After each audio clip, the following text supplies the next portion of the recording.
everyone.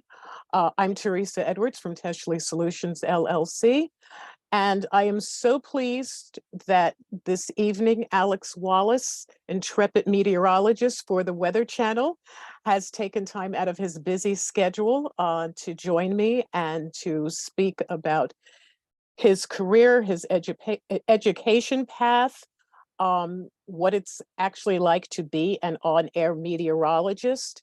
And I've taken some questions from people, so I will be posing those to him.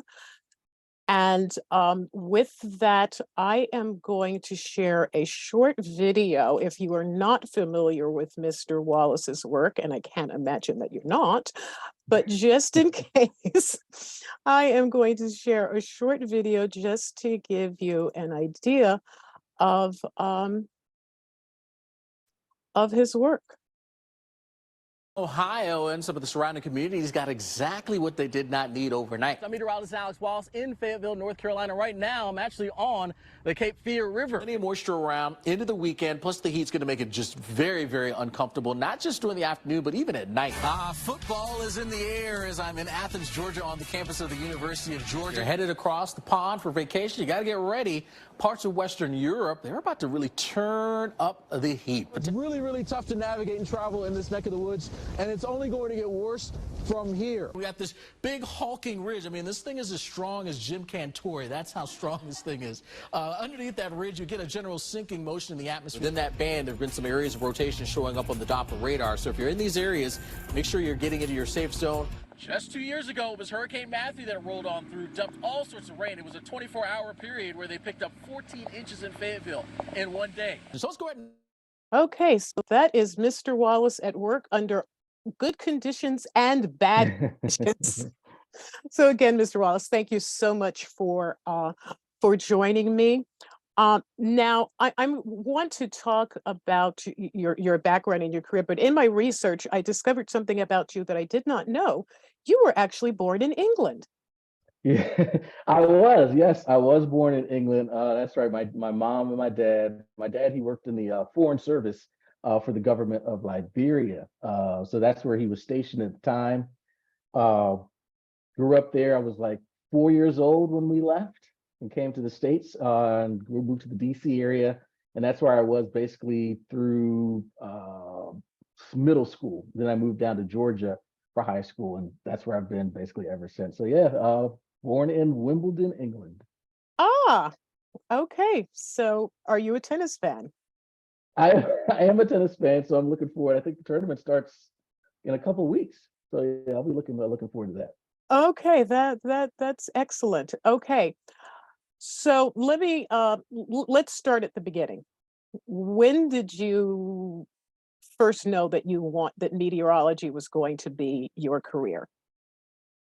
It was pretty young, at a young age, and it's funny because when you ask most meteorologists, they usually have a story from when they were younger and how they got that weather bug. And it's the same for me. It was back when I was 12 years old. As I mentioned, I from England, moved to DC, so I was in DC at the time. 12 years old in 1993, and we had like this crazy winter storm. It's a really famous winter storm known as the Blizzard of '93.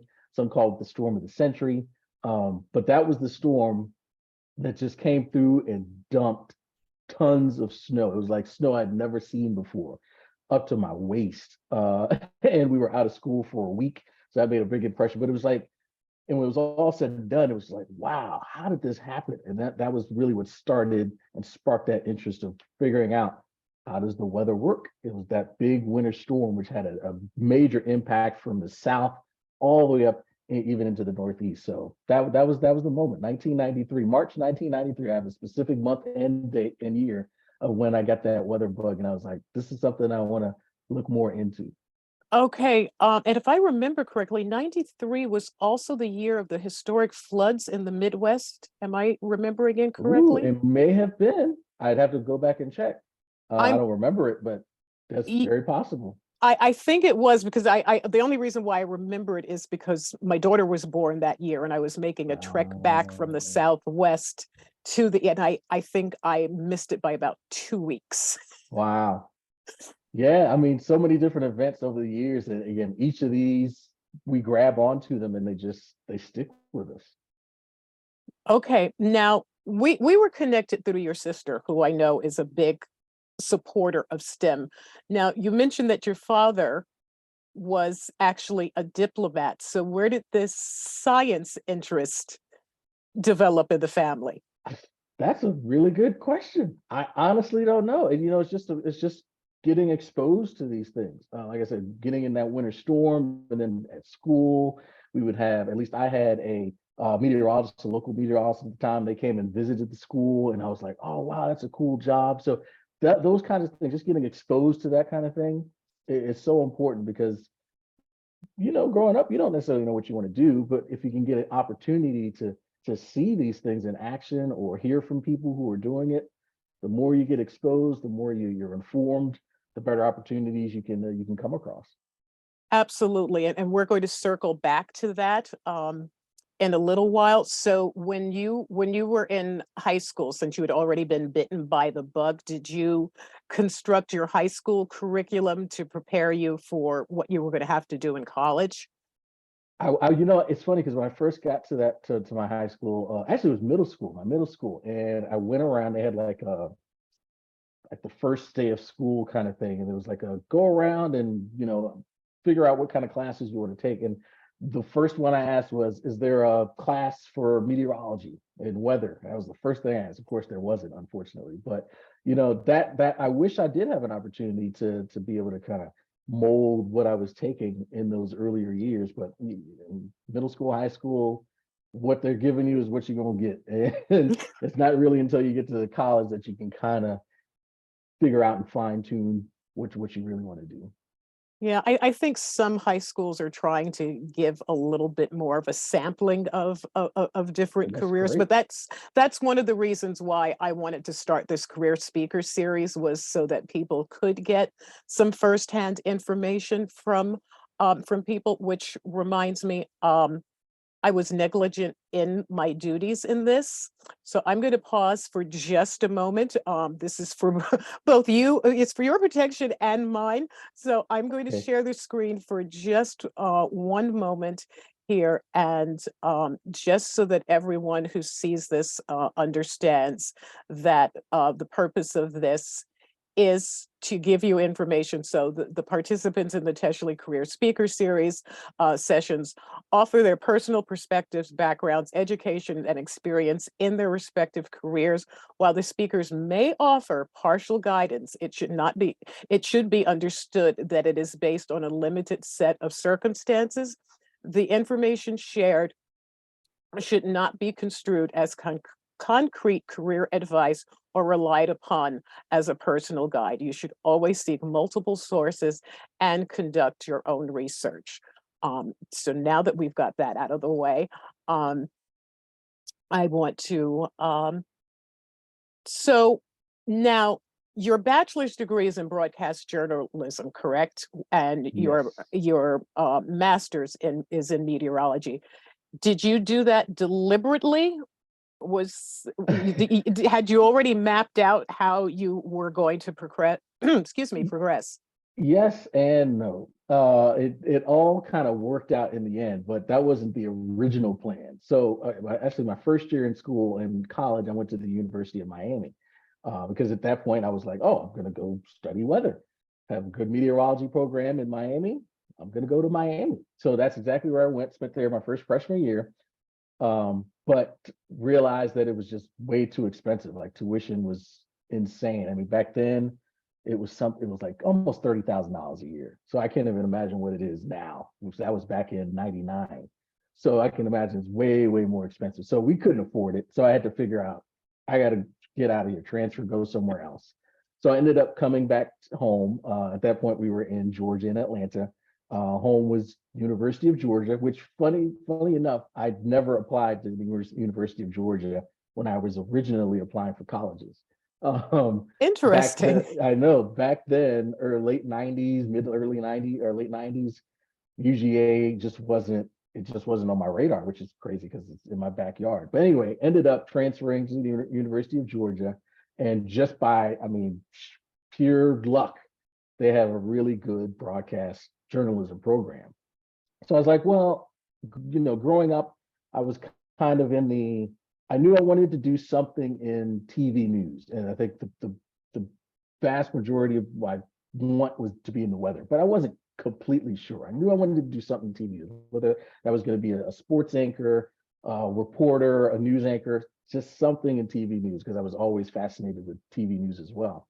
So I was like, okay, well, I'll just go to UGA and get this do journalism, and figure things out from there.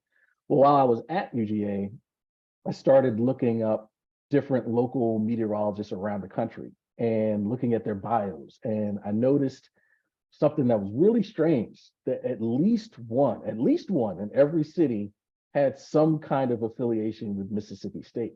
I was like, this is crazy. Well, come to find out, Mississippi State had a really good broadcast meteorology program.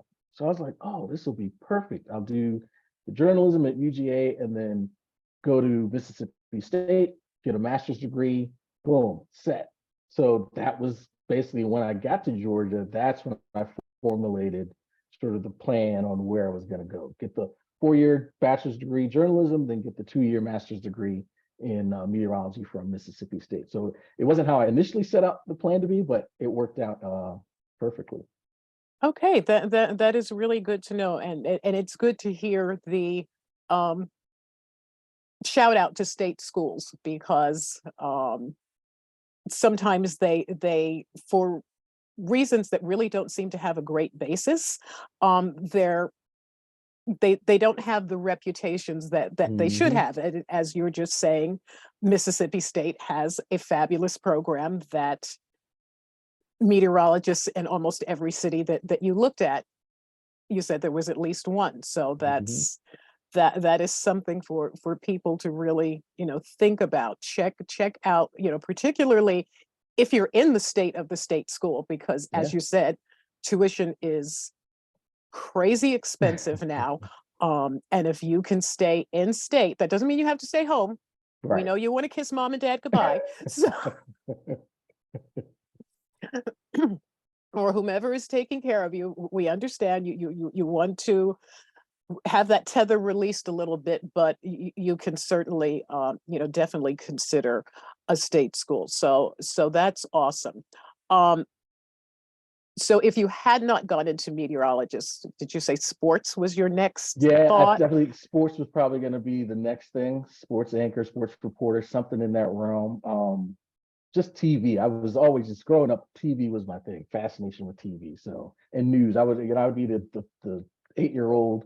Instead of watching cartoons, I was watching the local news. That was me. Okay, awesome. Now, in that time in the 90s, things had changed a bit, but I know when I was growing up, there weren't a lot of meteorologists who looked like you, and there certainly weren't any meteorologists who looked like me. There may have been a woman, there may have been a Black man, but now you see, and I have put in the chat, if anyone is online right now, and when I upload the video, I will certainly put a link to the National Weather Service. And you can see the breadth and depth of the diversity in the field that just didn't exist until fairly recently.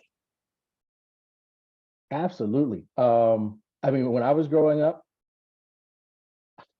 I mean, honestly, you may have had Al Roker, and Spencer Christensen. He was on the I think he did Good Morning America.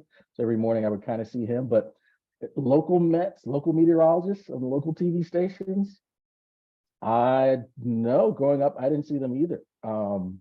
So vast improvement, no doubt about it, over the years, which is really good to see. Absolutely. Yes, it is. Now let me ask you this: the little reel I showed you both in studio and out in the field, and yes, sometimes in good conditions and sometimes in not so good. Given your druthers, where would you rather be, inside or outside? It's a good question. I think for me, it's a little bit of both. I don't necessarily want to do one more than the other. Balance, I think, would be the great way to answer that. Having a balance of both, being able to experience the outdoors and being in the elements, but being there constantly, that just wears on you. I mean, just physically being in that, those conditions can be really hard if you're in that over and over and over and over again. Family life, of course, if you're always on the road, that can take a toll. So the balance of being able to, go out and cover things live on occasion, but also being in the studio to balance that out. I think that's really the key when it comes to it. You don't want to be always in the studio. You don't always want to be outside in the elements either. But doing both is key. Being out in it helps me when I'm inside covering the weather situation, because now I can say, hey, I've been in it.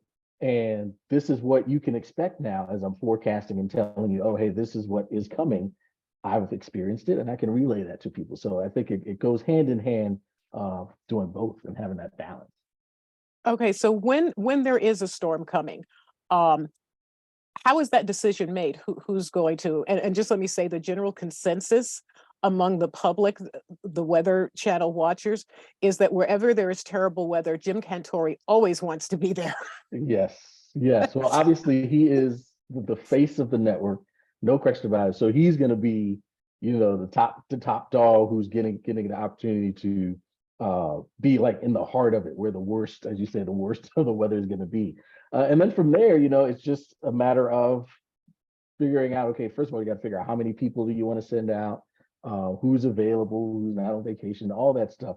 And then we just take the marching orders from there. So there's the above my pay grade on how the decision is made on, who gets sent where. Outside of Jim, Jim's going to go to the heart of the worst weather.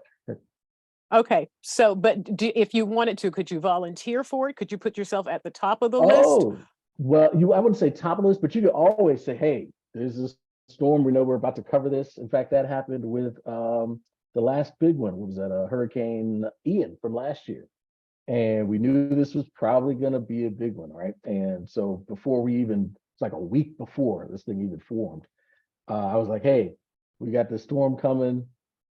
Keep me in mind to head out into it. And so luckily they were like, sure, all right, we'll send you out. So I was able to go out into that one in Myrtle Beach is where I was actually stationed. So it hit Florida, but it made another landfall in South Carolina. So I was there for basically the second landfall. But yeah, you always raise your hand and say, yeah, I want to track this one.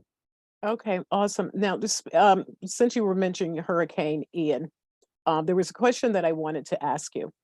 When it comes to hurricanes and the numbers, if it's a 1 or a 2, even though that can cause significant damage, do you find that people don't heed the warnings because it is only a 1 or a 2?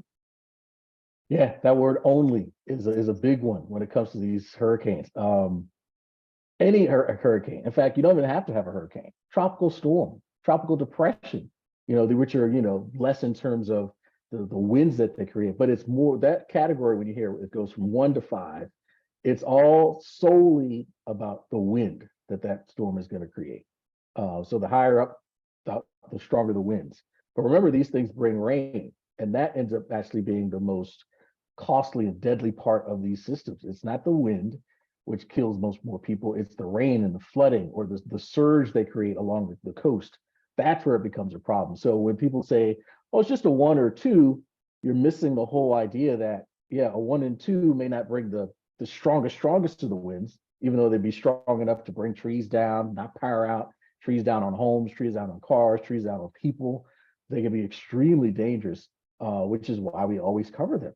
It's just there's no system that cannot be potentially deadly and Right. cause a lot of problems. Yeah, I always tell people, look at the top of the list of retired names and you'll find Allison, which was only a tropical storm. But there you go. There you go. That's it.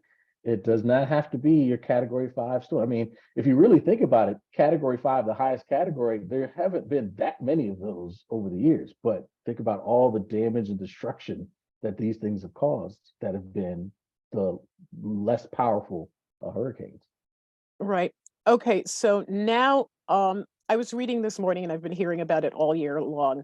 This is an El Nino year. Mm-hmm.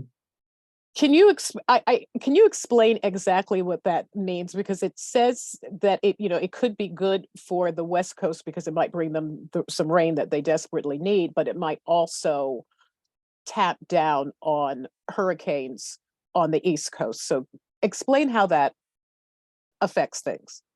Well, it really is all about what is happening in the Pacific Ocean. If you get into the eastern part of the Pacific Ocean, it really is just a measurement of the water temperatures there. So prior to now, we were in what is known as La Nina, which is those waters in the Eastern Pacific, they're cooler than average. So they're cooling down and cooler than average. And what that does is when you cool down the waters there in the Eastern Pacific, that starts messing with all the different global circulations and global patterns, and that can change how things generally play out. Same with El Nino, which is what we've now moved into, where we've gone from the phase of La Nina of the cooler waters there to now those waters have warmed up quite a bit. And again, that in turn changes how the global patterns shape up. And when you get to El Nino, what that ends up doing is it creates a lot more strong winds in the upper levels of our atmosphere. And it's those stronger winds which tend to mess with developing hurricanes. They don't like those strong winds in the upper levels. So on average, when you're in an El Nino year, you're going to find yourselves dealing with less hurricanes.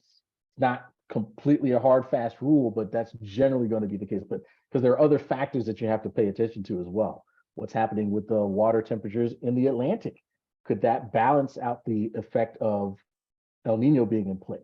There's so many different things that go into what can happen, but we always try to drive home the point that you could have 10 million hurricanes. If they're all out in the middle of the Atlantic, who cares? They're just sitting there. It just takes one. You just need one, and that one could be the one that for the whole year is beyond destructive and damaging. Right. And yeah, I at this point, is there anything that's really normal anymore? It just seems that everything I mean, there used to be, and I know a friend of mine, we used to, and this goes back 20 years, we said the weather pattern is there is no weather pattern because things that we used to count on, I mean, you'd always have an anomaly every once in a while. You Sure. knew that was going to happen, but it seems the anomalies are constant now. Yeah. Hey, we've been saying this. It's like expect the unexpected is the normal now. And really, what it comes down to, as you said, you used to be able to say, "Oh, this is the time of year that this happens. This is the time of year that happens," but not anymore. I mean, think about even just recently. We just came out of the winter where we had severe storms and tornadoes galore beginning back in December through January, February, a bit of March. And then once we got into what is supposed to be the true heart of severe weather season, which is basically the springtime months, April, May, June, that kind of time frame, things shut down. We didn't see a whole lot. Now it's kind of ramped back up here over the last couple of weeks, but that was unusual to have to deal with severe weather that much in the Southeast in the wintertime. You should be thinking about cold to cold weather and maybe some snow, the chance of snow coming in. There was none of that. It was all severe weather, or even just with rainfall events back, just even 10, 15 years ago, if a city picked up 4 or 5 inches of rain, it was like a breaking news situation. It would be all over the place. Now, routinely, you're talking about a city picking up 5, 6, 7, 8, 10 inches of rain just from a thunderstorm that may come through. You don't even have to have a hurricane or a tropical system coming through. So that's what we've noticed is that things are becoming like these really crazy freak big time events are happening just more and more regularly, as opposed to these one-offs. Once every couple of years you get this. No, it's happening like once every couple of weeks. It's wild. Yeah, and speaking of events that have never happened, I've lived the overwhelming majority of my life in the New York, New Jersey area. The smoke from the Canadian fires, and I guess it was the steering currents that, I guess, two things combined. One was it's the worst fire season they've had in pretty much forever. Yeah. But then those steering current, I mean, I see. Okay, I've been through hurricanes, I've been through blizzards, I've been through, straight, derechos, all of that. Never, ever. I mean, everyone was saying, "What the heck is going on here?" Yeah, it Um, was wild. It was wild. It was like looking at a different planet. I was looking at some of the videos and the pictures. It was like, this is not Earth. But yes, this is happening. And as you mentioned, it all is coming back to what's happening north of us, up across the border, Canada. Wildfires burning like crazy. And where does the smoke go? Well, it's all going to go where the winds in the upper levels are taking it. And unfortunately, it seems to be coming right down here into the States. Most of this week it's been there around the Great Lakes, places like Chicago, Detroit. They've had to deal with it earlier in the month. New York City, Philly, Boston, all these areas were hitting. Now it's back in the Northeast. We even have, I was looking at the skies here in Atlanta, and they were hazy because of some of the smoke. So it's really having a big impact. In fact, some of the smoke's made it to Europe. And until we can get the fires controlled in Canada, this is going to be a problem. And we haven't even touched the wildfires that get going here in the US. We've actually been fortunate that we had all that rain and snow over the winter on the West Coast. So that's kind of kept the wildfire season at bay. But eventually that's going to turn on too. And so we'll have to deal with that. yeah, it was something dealing with that. And that was the thing that said, okay, I now know I will never move to California because I don't know how they deal with that on a regular basis. That's a lot. Okay. In terms of all the things that we've talked about, what's the aspect of the weather that you find the most fascinating? Ooh, that's a good one. The most fascinating. Wow. Man, because I love it all so much. It's just I love the fact that there's always variety. You can't you can't say you're bored in the weather. You just if you do, something's wrong. I mean, even if you're in the Southwest, Phoenix, where it's 105 degrees all summer long, it seems like there's something in that's cool. That for me at least. There's always something new and something different that's what fascinates me. I can never get old figuring out what's going to be happening because every day is different. At least for me, when I get a chance to cover the whole nation, there's always going to be something to talk about and cover. And I'm always learning. I don't know everything. The meteorology is a broad field, so I'm always learning. So that also is something I love about it. Okay, yeah, we're going to circle back to that too about the broad field and other than being on air, the other jobs that exist. But I want to ask you a question.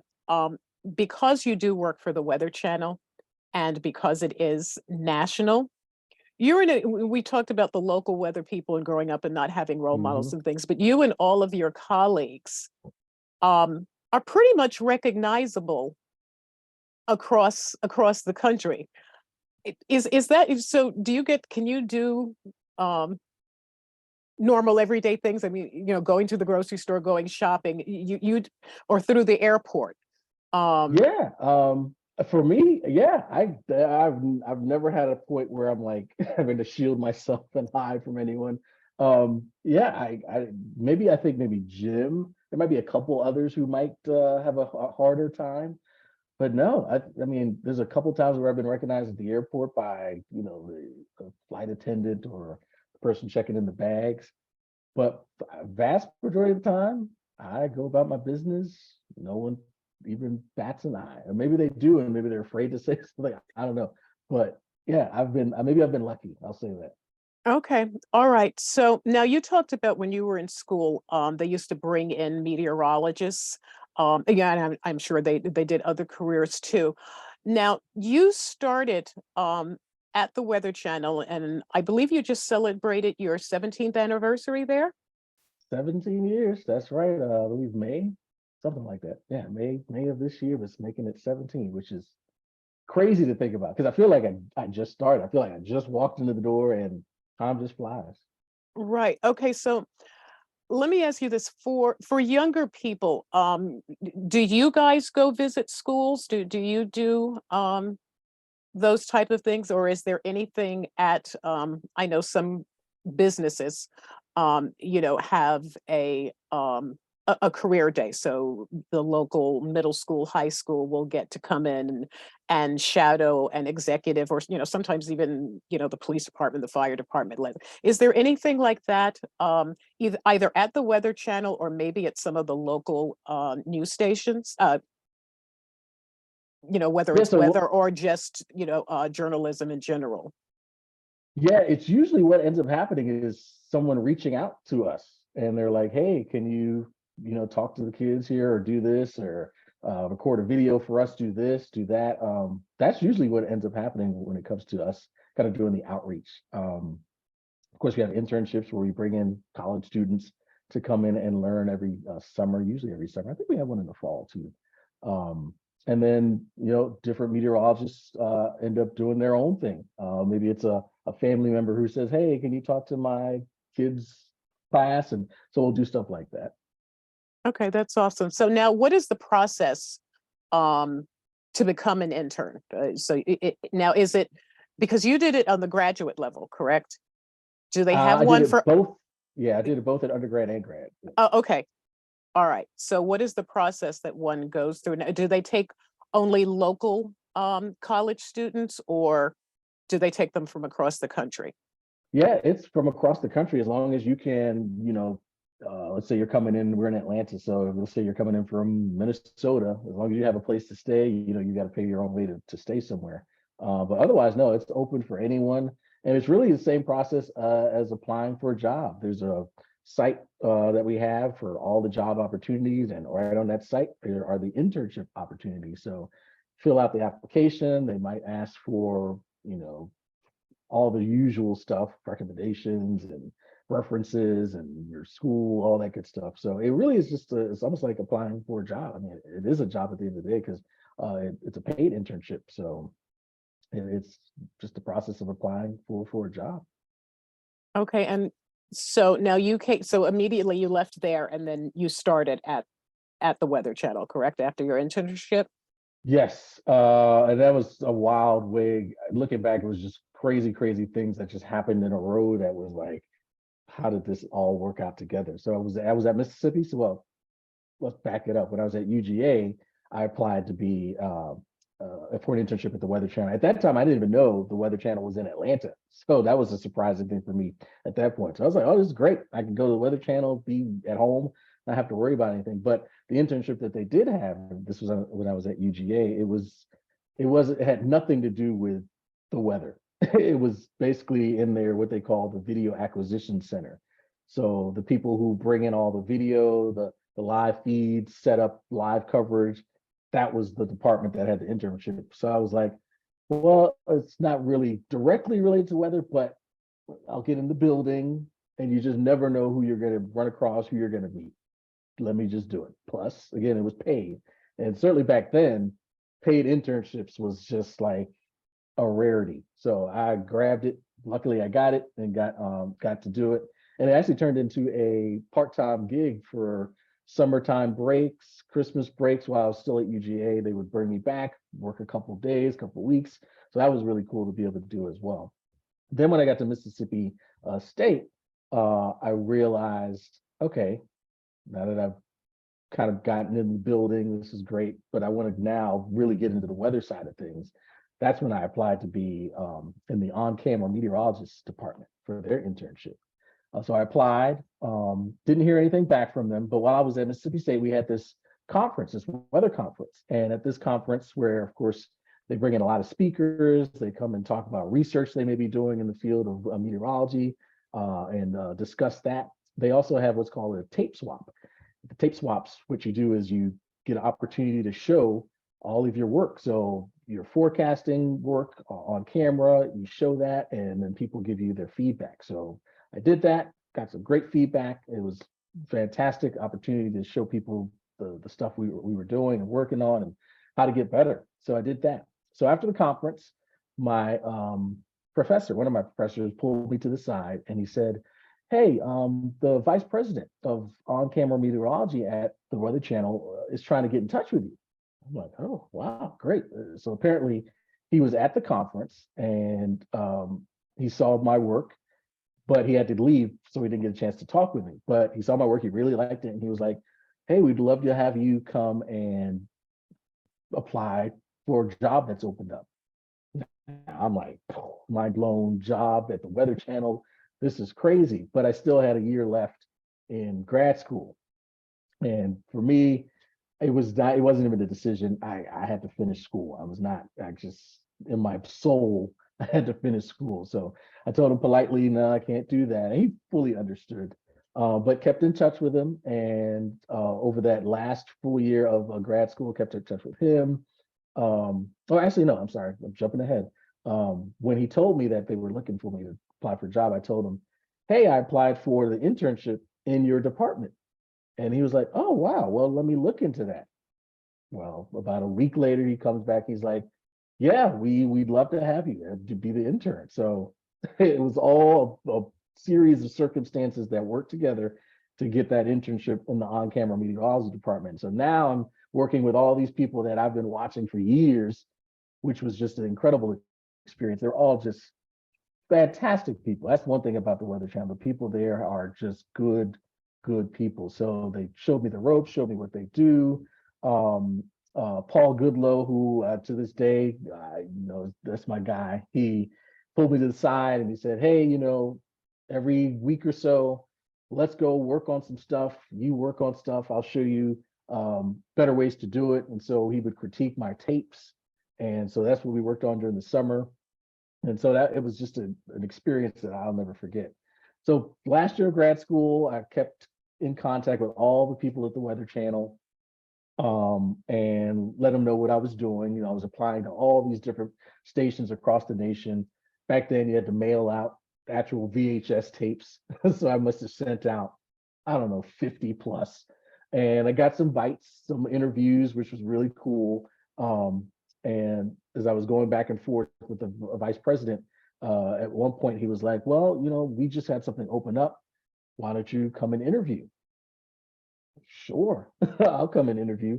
So I did that, and fortunate enough, blessed enough that they offered me the position. So that's really how I got there. It was just a lot of things that lined up just perfectly. Oh, that's awesome. Yeah. And 17 years later, you're still there. Still there, yep. Okay, so we've talked a lot about the unpredictable weather and everything. And your station is now owned by Byron Allen, correct? Yes. Yes. And so my understanding from my research is you've made a commitment to discuss climate change more.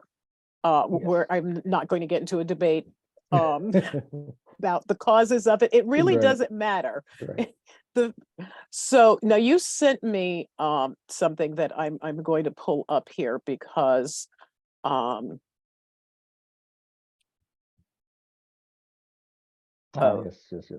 yes. Okay. See, I'm old enough that this looks like the television station offline when I was a kid. I looked at this and said, oh, I'm not sure this is what he meant to send me. But so please explain how this relates to climate change. Yes. So this is known as the warming stripes. So essentially what you're looking at is a visual depiction of the temperatures around the globe, the entire planet, represented whether it's below average or above average, going all the way back to 1850. Each line that you see represents a year going back to 1850. The darker the blue, the more below average that year was. The darker the red, the more above average that year was. So when you go all the way to the left side of the screen, that starts at 1850. And you notice as you go all the way through, there's a lot of blue, some are a little darker, some are lighter, but it's blue, blue, blue, blue, blue, blue, blue, blue, blue, blue. Then it starts to lighten up a bit more. And then you get into the area on the far right of the screen, which is the now most recent decades.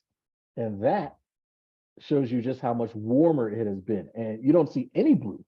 So, I mean, it's as clear as day when you just visually look at the cool conditions, the cooler conditions we had way back in the day to what we're facing now, the year after year of the warmer conditions. So, there was a lot of debate previously on is the climate changing? Is there warming happening? At this point, that's not even debate. The climate is changing.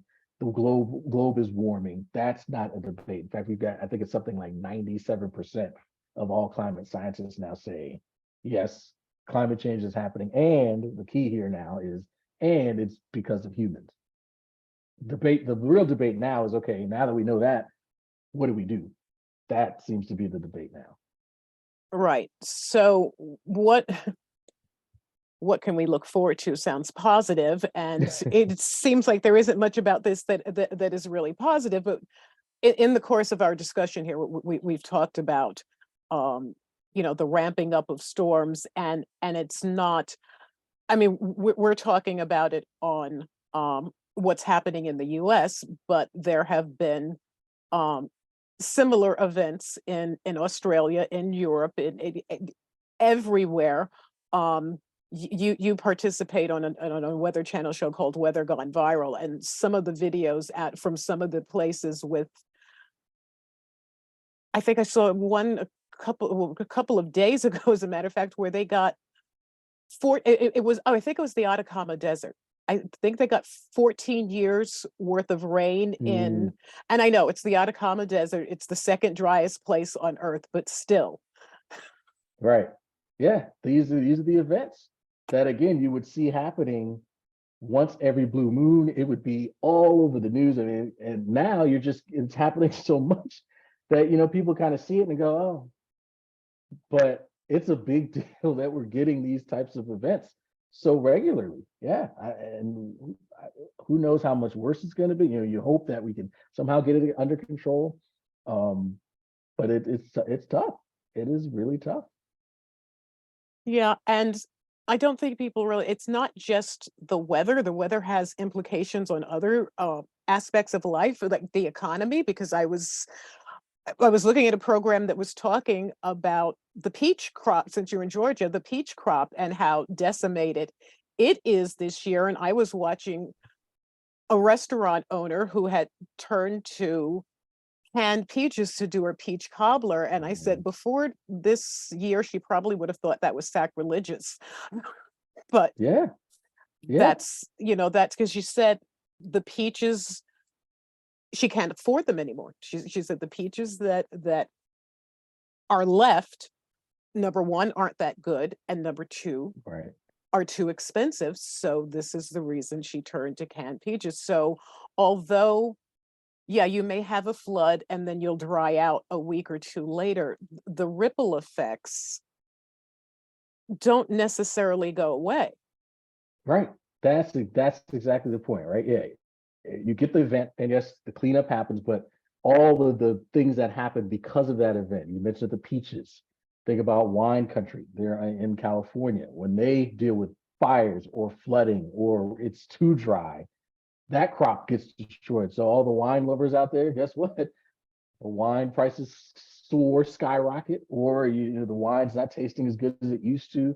The economic impacts from this stuff is huge, and it's some of the reasons why we're paying so much for things nowadays. Is because the farmers are out there and they're trying to get these things growing, and it's just not growing like it used to. The climate is just changing, and so what they used to do to get things growing in certain places, it's not working anymore. So yeah, it's a big ripple effect out there. It's not just property getting damaged, and of course people losing lives, which is terrible, but the economic impact as well, and global. It's not just, we can't look at things in a box. It's not just the US of A. The global economy is being impacted. Yeah, and I would imagine at some point, as we have more severe storms, whether they're hurricanes, floods, at some point, if it hasn't already, aren't construction codes going to have to change I mean, you can't build anything to be completely resistant, Right. but as it becomes more common, I would think that would be an impact as well. Absolutely. And we see it in other countries. I mean, you look at like the Philippines, they've over and over and over, and they get hit by tropical systems all the time. So their building codes are, a lot stronger in many cases than what we got here in the States, because they get hit by these things so much. But yeah, it's absolutely going to happen, or you run the risk of losing your home or the property. So you better start having codes that come up to the point of trying their best to withstand some of these more powerful hurricanes and flood events as well. You're gonna have to, which is just going to mean things are going to, again, that's going to cost a lot more, but it's just what we're going to have to do. Okay, I'm going to go now to some of the questions that came in. Now this one is from a journalism graduate student, and we know in terms of newspapers, there's been a significant reduction in force. Mhm. So I think she's torn between print and broadcast. So what advice would you have for soon to be graduates of journalism, not necessarily meteorology, Right. but just journalism in general? That's a really good question. And it's like you, I always say follow your heart and do what you love, because then you'll be the happiest. No one wants to have to get up because when it comes to journalism, the hours, they're not the greatest for a lot of them. I mean, some folks are having to get up 1, 2, 3 a.m. in the morning. So when you're getting up that early, or having long hours, do you want to like what you're doing? So that's the first thing, is follow your heart, do what you want to do. So for her or he or him, I would say that's first and foremost. But you do have to consider, the trends in the industry, and we are seeing that shrinkage in certain areas. You mentioned newspapers. So it's something to consider. It really is. I think you probably at this point have a better opportunity for things to stay more stable if you're going in the sort of the television route.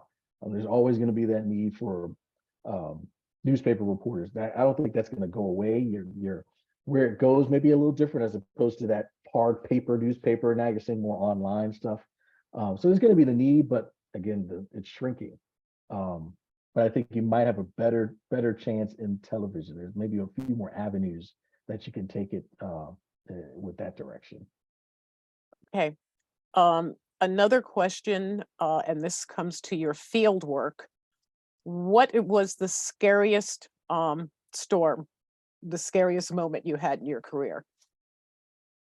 Interestingly enough, I don't think I've ever been scared. And the reason why is we always, safety is number one. Whenever we go out there, that's the number one thing. We always make sure before we get out on air and in a storm, we've already scouted, this is the safest place that we could be, period. Anything else, it's not happening. At least certainly for me. If is there any tinge of a danger, bye, I'm gone. I don't mess around. It's not worth it. It's just not. And it's not a good example. We're out there trying to show people the dangers of what's going on, but we want to be as safe as possible. So it doesn't make sense for us to put ourselves in even more danger and potentially be hurt. The whole goal is to try to prepare people and get people to out of harm's way. So yeah, I've never been scared. I mean, every time we've been in an area, it's in a safe spot, a safe zone. And if we get to a point, I think the only real danger that I've ever really got to is lightning. And if lightning's going on, I'm getting inside. So that would probably be the closest to being scared. When I start hearing rumbles of thunder, flashes of lightning, I'm getting inside. I don't mess around with lightning.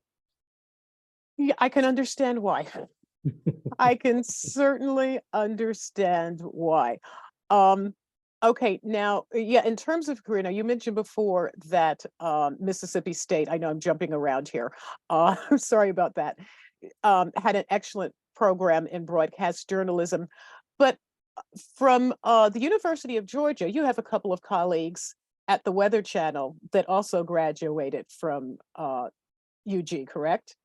Yeah, I know there's one for sure who works on air with us, and then there's multiple who work behind the scenes as like weather producers. So they do a lot of the putting the graphics together, pulling data in, So yeah, it's the University of Georgia. When I was there, they did not have a program in meteorology.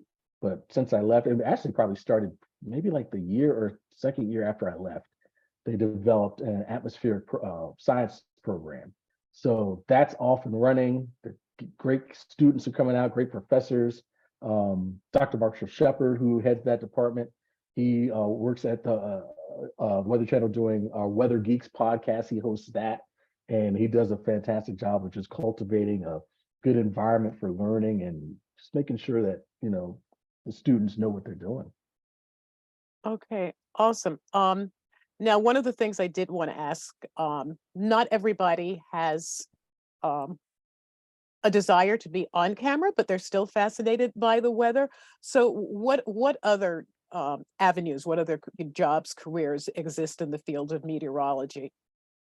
Tons. I mentioned, at least at the Weather Channel, we have weather producers, and again, they do a lot of the sort of putting the weather graphics together. So a lot of them have sort of a good grasp of graphics, and you almost have to be an artist to put some of this stuff together.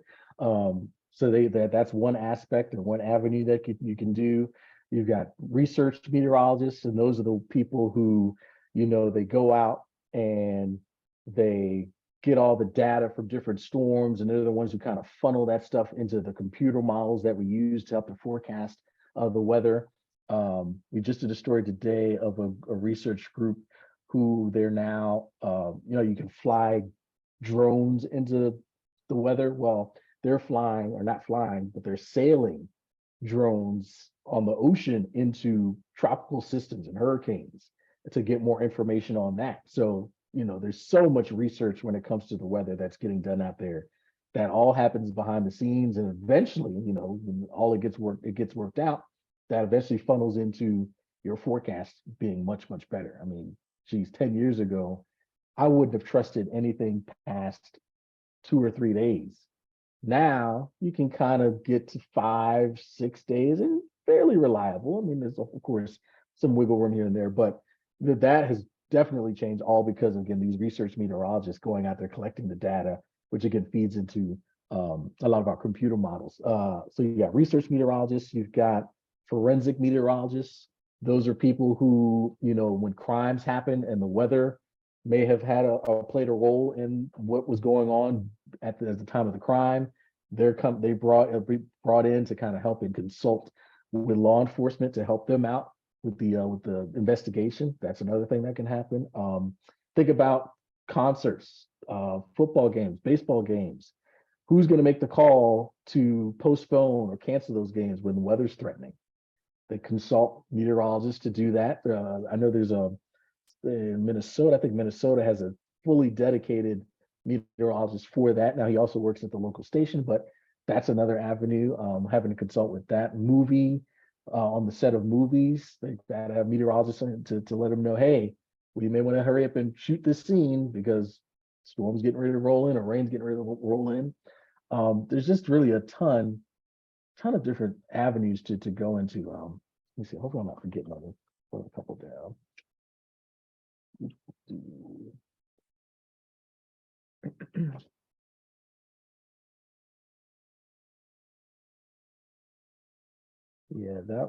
Those are the main ones. And for city planning, we were talking about how codes are going to have to change. I mean, think about with a lot of the coastal cities, right? They are starting to see sea levels rising, and homes are becoming more and more threatened there along the coast of Miami. It can be full sunshine and they're getting flooding because the sea levels are rising around the city.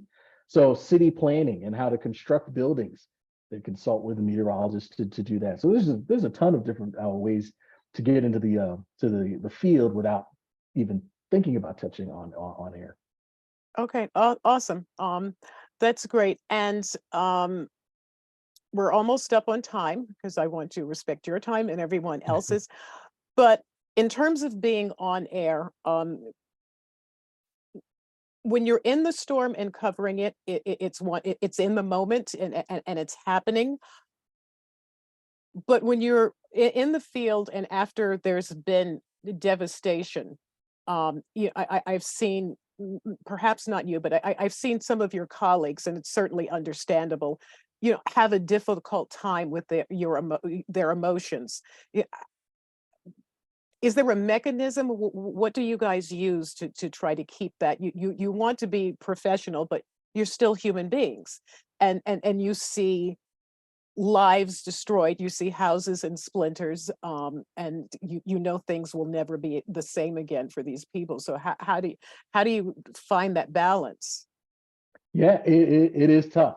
It really is when you get out there and you see just the power of the weather and what it's done to destroy, as you said, people's lives. People have lost lives, losing their homes, and you can't be a robot, right? So you feel, and I personally think it's fine to show that you're feeling for these people. So don't be a robot. Feel it and show that you're feeling that. I mean, it's natural. It's natural to know and show that you're feeling, just horrible for the losses that these people had. I mean, they'll respect you more. They'll want to talk to you more when they know that you care. Because at the end of the day, that is it. We care that this has happened to you, and we're hoping that your story, is going to help someone down the road either prepare better, or if they find themselves in that situation, kind of get a sense of how to deal with it in that moment. So it's all about teaching people, showing people how the weather can impact them, and hopefully helping people. So I personally think, hey, go right ahead. Don't be a robot. Show how you're feeling, because I really don't know any other way to do it. Right. No, that's awesome. So, we're going to wrap up. I am going to let you have the last word in whatever it is you want to say about your career and the future of excuse me, meteorology. Absolutely. No, well, thanks so much for having me. This is great opportunity to hopefully, spark an interest in someone else who may be watching, get a sense of, what it is that we do as meteorologists. It's a fun job, a fun career. What I'm at this point, a lifelong career. I can't see myself doing really anything else. Um, and for you, this may not be for you, which is fine. There are so many different things that you can get into. And that's my biggest advice is get into what you want to get into. I can't stress that enough. It's not about trying to find what pays the most, what gives you the greatest status. No, it's finding what you love to do, because you're going to have to do it. And the more you love it, the better you'll probably be at doing it. So love what you're doing, and enjoy it. That's my biggest advice. That is great advice. I thank you so much for taking the time and sharing so much knowledge and information and insights and your passion. It's just been awesome. So I thank you again. And just so that everyone knows before I negligent in my duties again, this event was sponsored by PNC Bank. So please keep them in mind because they are great supporters of ours and we appreciate their help. So with that, I'm going to conclude. Thank you so much. Have a great evening. I know you have to be back on the air. Let me one final question. You get on it, and you talked about people showing up early. So you're on Mhm. air at 9 a.m. What Yes. time do you have to get there? I usually get in maybe around 7:15 ish. Okay. But we end up we do like the way early in the morning around, I get up at, let's say, 5:30, and we do sort of a check-in by way of email in terms of what we may be doing for the day, planning it out a little bit. So up 5:30, in at 7:15, on at 9, off at noon, and then at noon we'll have another meeting. We'll fine tune the next day. So generally I'm out of the office 1:30 ish. So overall in the office from about 7:15 to 1:30. Okay. But that's probably, and as I say that might be the best schedule at the Weather Channel, period. Um, I've done every shift you can think of. So I've done the shifts where I've had to get up before midnight or 2 a.m. So I've run this whole spectrum in the gamut of schedules there at the Weather Channel. So I'm going to enjoy the schedule I have right now. You've earned it, I'm sure. Well, thank you again so much. You have a wonderful evening, and I can't thank you enough. Thanks for watching Meet the Meteorologist with Alex Wallace, part of the Education Unpacked Career Speaker Series. Join us next time when we shine the light on another career.